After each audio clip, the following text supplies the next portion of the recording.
오늘 우리에게 주신 하나님의 말씀 창세기 6장 1절부터 8절 말씀입니다. 창세기 6장 1절부터 8절 말씀. 저희는 5절부터 8절만 읽겠습니다. 5절부터 8절. 여호와께서 사람의 악이 세상에 가득한 것과 그 마음에 품는 생각이 항상 악하기만 한 것을 보셨습니다. 여호와께서 땅에 사람을 만든 것을 후회하시며 마음으로 아파하셨습니다. 여호와께서 말씀하셨습니다. 내가 창조한 사람을 땅 위에서 쓸어버릴 것이다. 사람으로부터 짐승과 기는 것들과 공중의 새들까지 다 그렇게 하겠다. 이는 내가 그들을 만든 것을 후회하기 때문이다. 그러나 노아만은 여호와께 은혜를 입었습니다. 아멘.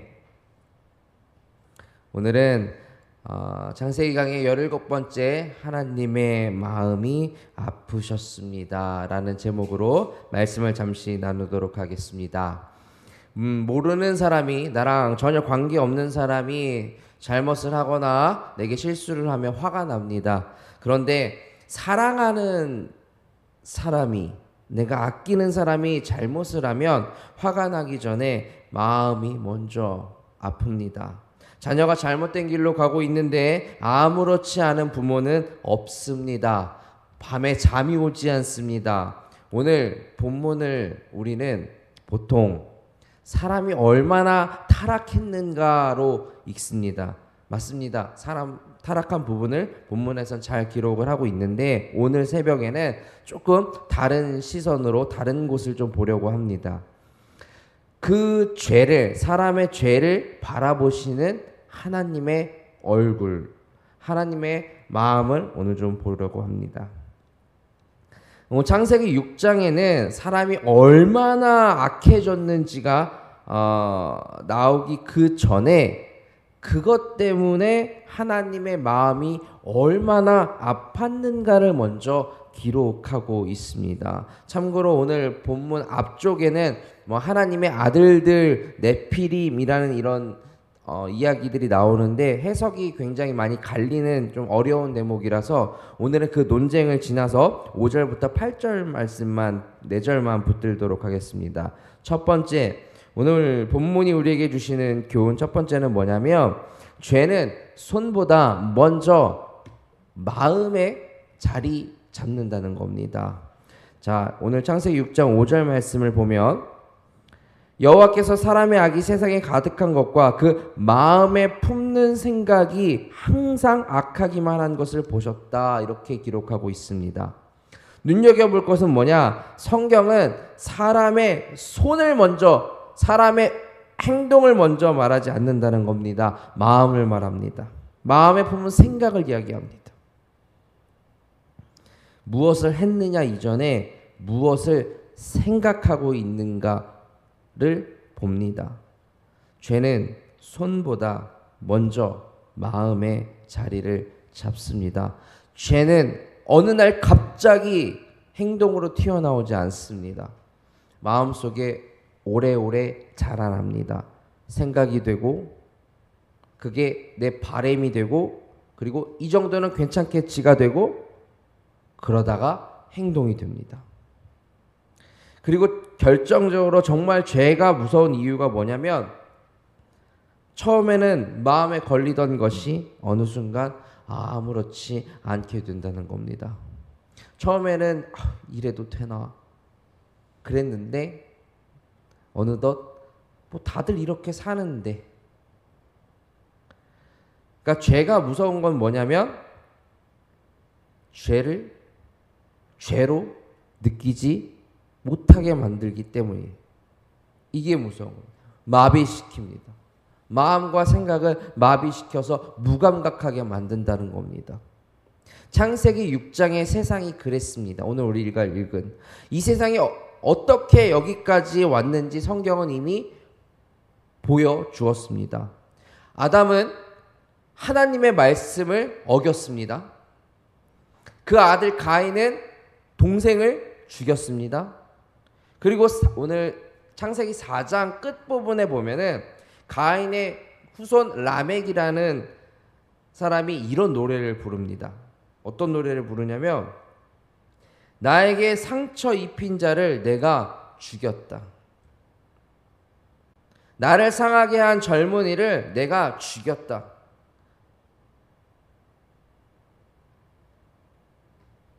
살인을 숨기지 않고 아내들을 불러놓고 노래로 자랑을 하고 있습니다. 자, 봐라. 내가 이렇다. 부끄러움이 사라진 겁니다. 부끄러운 게 뭔지 몰라요. 죄를 짓고 숨던 사람들이 창세기 3장에서는 그래도 창세기 3장까지는 숨었습니다. 이제는 죄를 짓고 노래합니다. 그리고 6장에 이르면 그것이 몇 사람의 이야기가 아니라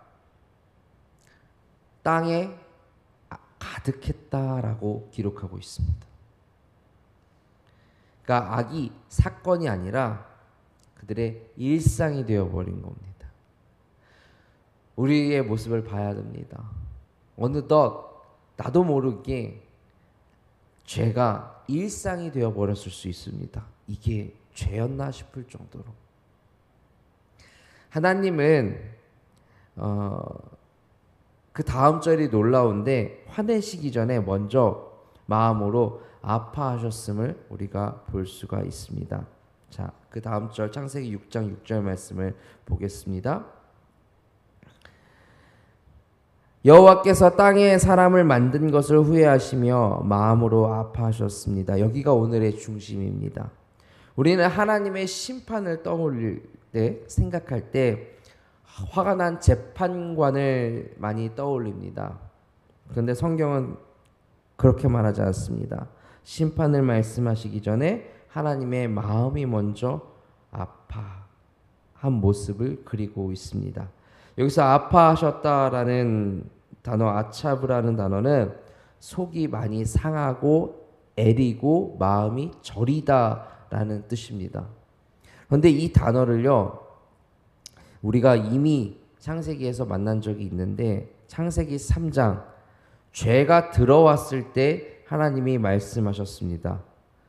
너는 해산의 고통을 겪을 거야. 고통. 얼굴에 땀 흘리는 수고를 너희가 가질 거야. 고통과 수고를 얘기할 때 바로 이 아차브라는 단어를 쓰셨습니다. 인간에게 벌을 내시면서 인간에게 고통을 주시, 그 고통. 무슨 뜻입니까? 죄 때문에 우리에게 안겨진 그 아픔을 하나님 당신도 똑같이 그 아픔을 느끼셨다는 겁니다. 우리만 아픈 것이 아니라 하나님도 그 고통, 그 수고를 지금 느끼고 계신다는 겁니다. 그 오늘 또 본문에 후회하셨다라는 표현도 있습니다.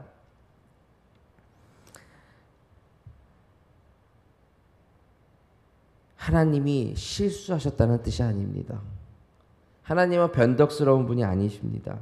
다만 사람의 말로는 달리 어떻게 이 하나님의 마음을 표현할 길이 없어서 성경이 우리에게 그 하나님의 슬픔을 보여주는 대목입니다.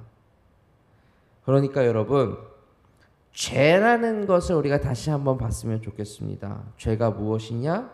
죄, 그냥 잘못하면 내가 벌 받는 것, 이게 아니라 그것보다 하나님의 마음을 참 아프게 하는 일이구나. 죄는 내가 오늘 아버지의 마음을 진짜 아프게 하는 일이구나 라는 것을, 그것이 죄구나 라는 것을 알았으면 좋겠습니다. 왜 아플까? 사랑하시기 때문에. 사랑하지 않는 사람에게는 실망도 하지 않습니다.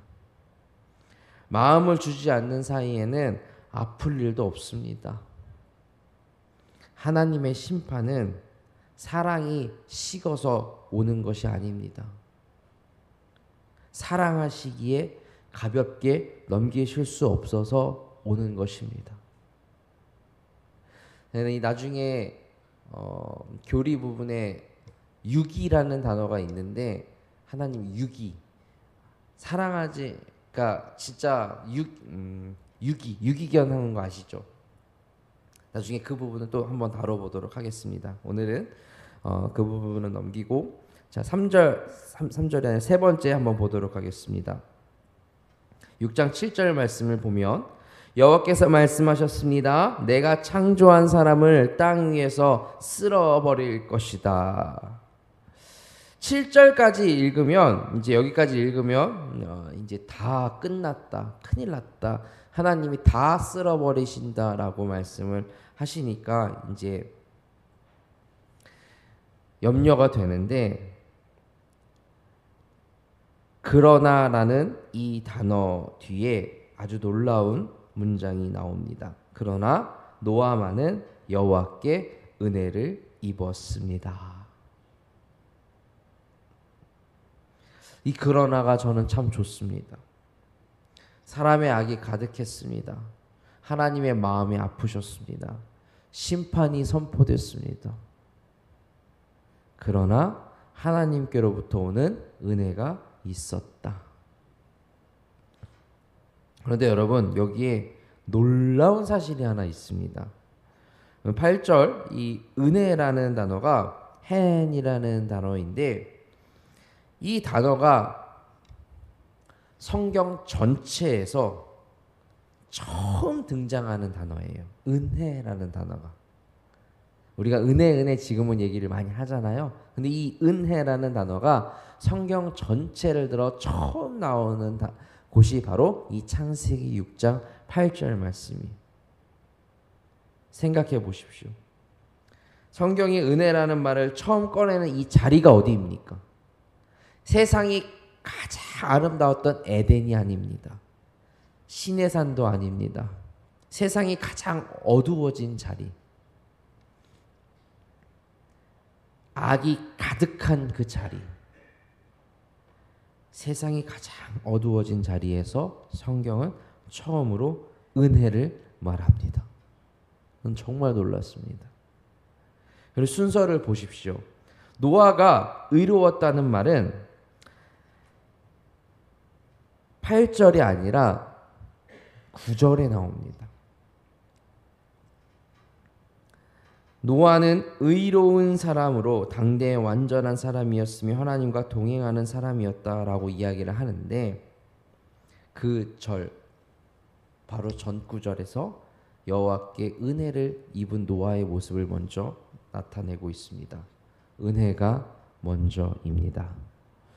노아가 의로워서 하나님을 붙들어서 살아난 것이 아니라 하나님께서 노아에게 은혜를 주셨고 노아를 먼저 붙드셨다는 겁니다. 이게 복음의 순서입니다. 우리가 잘 알아서 잘 살아서 은혜를 받는 것이 아니라 은혜를 받았기 때문에 오늘 또다시 하나님과 걸을 수가 있는 겁니다. 그래서 오늘 우리는 기도해야 되는 거예요. 하나님, 오늘도 내 삶 가운데, 내 가정 가운데 은혜를 주시옵소서. 그러면 살아나는 겁니다. 우리는 노아의 이야기를 하면 곧바로 방주를 떠올립니다. 그런데 방주보다 먼저 온 것은 은혜였습니다. 그리고 이 은혜가 우리를 또 한 자리로 데려갑니다. 사람의 죄 때문에 참 마음 아파하시던 그 하나님이 그 죄를 그냥 멀리서 딱 처리한 게 아니었습니다. 그 아들을 이 세상 가운데 한복판 가운데 보내셔서 십자가에서 친히 짊어지게 하셨습니다. 로마서 5장 8절 말씀. 우리가 아직 죄인 되었을 때 그리스도께서 우리를 위해 죽으심으로 하나님께서는 우리에 대한 그분의 사랑을 나타내셨다. 우리가 죄인이었을 때 하나님은 죄를 모른 척하지 않으셨습니다. 그리고 죄인을 버리지도 않으셨습니다. 심판을 또 하지 않은 것도 아니십니다. 없애신 것이 아니라 그 심판을 사랑하는 아들이 지게 하셨습니다. 여러분, 오늘 이 새벽 이 질문을 하나 품고 가셨으면 좋겠습니다. 요즘 내 마음은 어디를 향하고 있는가? 사람은 어느 날 갑자기 하나님 하나님과 멀어지지 않습니다. 하나님에게서 갑자기 멀어지는 사람은 없습니다. 내 생각이 조금씩 하나님 없이 굴러가기 시작합니다. 기도하지 않아도 괜찮은 것 같고 말씀을 안 들어도 괜찮은 것 같고 그러다 하나님 없이 사는 것이 자연스러워집니다. 그러니 오늘 우리에게 필요한 건 뭡니까? 내 더 단단한 결심이 아닙니다. 나의 결심 당연히 중요하죠. 나의 성실함 정말 중요합니다. 저는 기독교인은 정말 성실이 최고의 덕목이라고 생각하는 사람 중에 하나입니다. 기독교인이 불성실하다? 그거는 하나님 앞에 사는 사람이 아니라고 생각합니다. 그런데 그 나의 성실함, 나의 결단 얼마나 연약한지 잘 아시지 않습니까? 오죽하면 작심삼일이란 말이 있지 않습니까? 그래서 정말 중요한 것은 다시 우리가 은혜 앞에 서는 겁니다. 은혜를 구하는 자가 되어야 돼요. 그것부터 시작해야 돼요. 오늘 하루도 내가 하나님을 얼마나 내가 잘 꼭 붙들고 있을 것인가 중요합니다. 그런데 그것보다 나를 먼저 붙들고 계시는 지금 오늘 내 마음과 내 생각을 바라보시는 그 하나님의 은혜를 믿으며 살아가는 그런 우리 모두가 되기를, 그런 복된 하루가 되기를 주님의 이름으로 간절히 축원합니다. 기도합니다. 은혜의 하나님, 오늘도 저희를 깨우셔서 이 새벽에 주님 앞에 앉게 하시니 감사드립니다. 우리의 행동만이 아니라 나의 생각과 마음의 방향을 이 시간 정직하게 살펴보게 하시고 또 내가 주님 마음을 아프게 하지는 않았었는지 또 그것에 무뎌지지는 않았는지 살펴보는 하루가 되게 하시옵소서. 나의 죄보다 주님의 크신 은혜가 더 크신 줄 믿습니다. 오늘 노아를 먼저 붙드신 것처럼 오늘도 저희를 먼저 붙들어 주시고 십자가의 은혜 안에서 다시 주님과 함께 걷는 하루가 되게 하여 주시옵소서. 오늘 하루 우리의 생각과 말과 걸음이 주님을 향하게 하여 주시옵소서. 이 모든 말씀 감사드리옵고 나를 위해 먼저 아파하신 예수 그리스도 이름으로 기도드립니다. 아멘.